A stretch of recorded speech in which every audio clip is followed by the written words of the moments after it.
Hey guys, I'm Tech from Tech Driven, and today we have the all new and improved Sokani X60 COB LED light. They made some improvements, so we'll discuss that. But before we do, let's keep the tradition going and do a quick unboxing. So this is the box that it comes in. Pop it open, we get this nice bag. The bag itself is fully padded. In here, we have the power brick, which I already used, the remote, manual, reflector, and of course the light itself. And of course shoulder strap for the bag. So this is the new improved version Sokani X60 80W COB light. Of course there is a version 1 which had some issues. Overall was great light, and of course Sokani improved this one and made it even better. So let's talk about the functions and the improvements it made to the light. So the Sokani body is very small, very compact. The entire body is made out of metal, so it is quite sturdy. The body itself weighs 2 pounds 9 ounces or 2.15 kilograms. So the big attraction to the Sokani light is that it's compact, lightweight, and of course the front has a Bowens mount, so you can add all kinds of different modifiers, including the ones I have back and the one here. The Bowens mount allows you to add all different modifiers or the reflector that comes with the light, just by snapping in place. The previous version, the ring here had a little play, and now they improved it, it's a lot more tighter. So this light is quite powerful. At 80 watts, you're going to tend to create a lot of heat. And of course, with a small compact body, there's not many ways you can disperse the heat other than adding a fan. So the version 1 also had a fan, however, it was quite loud. This version 2, the fan is a lot quieter, which is a big improvement. Additional improvements is that if you add a big modifier, the old version 1 used to tilt down because it would not support the weight. So the mount here has been improved. So they added grooves on the arm. So once you secure it, it will actually stay. It doesn't go down anymore. So version 2, big upgrade. Or you can get a big modifier like this one. This is, I believe, about 47-50 inch. Once it's snapped in place, you're good to go. And of course, like I said, the arm has been improved. So even though you get this giant modifier, it's not falling down, even if I move it around. Quite nice and solid with this metal piece.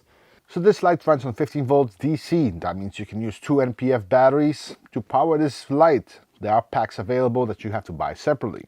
The light comes with a remote so you can control the light. However, when you press the button, the only thing it does, it turns off the remote. In order to turn on the light, you actually do have to flip the switch. However, on the remote, it does display the settings currently on this light, so at least it gives a feedback. You can control one light or multiple lights with this remote by selecting groups and channels. The light itself is already preset at 56 Kelvin, so unfortunately that's not changeable. So the only thing you can really do on this remote is adjust the brightness, switch between channels and groups, and effects. So there are 5 effects and you can change between them, and of course adjust the frequency. The light itself is CRI 95+, which is kind of extended across all boards when it comes to lights. So the fan is currently running, and as you can hear, it's a lot quieter than version 1. I have it right here next to my microphone. So in the back, of course, you have the controls, power on off switch. You have the set dial, so you can adjust the brightness, control for the groups, channels, trigger lock, effects, and of course, basic light. The light itself increments from 1 to 100. It can go quite bright until it gets uncomfortable staring at it. So the question is the light worth it? For the price point of about $170, this is quite something. It's definitely nice, it's nice, compact, and you can't really beat the price. However, when you do buy it, make sure you get the version 2, as the version 1 has issues, and of course you can get away with them, but the version 2 is a lot better. So this light is actually quite an improvement over version 1. However, Sokani failed to indicate that this is version 2 in any way on the body itself. So the only way you can tell whether you're buying version 1 or 2 would be in the description if it says version 2. If you're not sure, you can use my affiliated link, which doesn't cost you anything and it does help my channel. This way, at least you save that you're buying the right product. So let me show you how it works with a big modifier.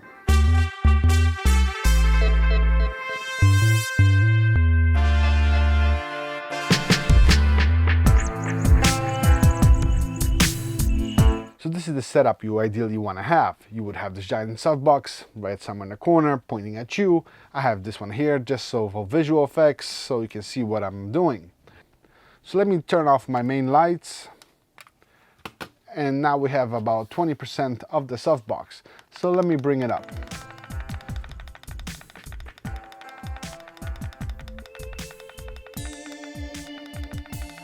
So right now I have it at 85%. As you can see, all I need is really one light and one giant modifier to lit up my entire set. So actually, let me bring it up to 100% just so you guys see the brightness. So right now it's nice, because the thing is, if you have the corner, it's pointing at you, it's nice and soft, it's not harsh, so when you look at the modifier, it doesn't hurt your eyes. If you decide to buy this Sokani light, please use my affiliate links in the description. It doesn't cost you anything, and I get a small commission which helps to support this channel and do more products reviews like this. Also, don't forget to click like if you like the video, dislike if you dislike it, and I hope to see you soon. Now I just gotta go fix the rest of the video because my mic got muted.